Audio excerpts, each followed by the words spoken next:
ইসলামী bank বাংলাদেশের পরিচালনা পর্ষদ ভেঙে দেওয়ার সিদ্ধান্ত নিয়েছে বাংলাদেশ ব্যাংক। বুধবার বাংলাদেশ ব্যাংক সূত্রে এ তথ্য জানা গেছে। ইসলামী ব্যাংক বেশিরভাগ শেয়ার এস আলমের হাতে থাকায় আপাতত ব্যাংকটিতে সব স্বতন্ত্র পরিচালক দেয়া হবে। পরবর্তীতে আগের পরিচালকরা 2% করে শেয়ার কিনে আসার পর তাদের পরিচালক নিয়োগ দেয়া হবে বলে জানা গেছে।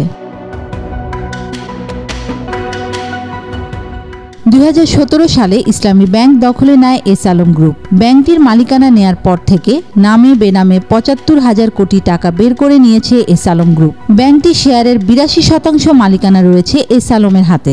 এরই মধ্যে এস আলমের শেয়ার হস্তান্তরে নিষেধাজ্ঞা দিয়েছে বিএসইসি।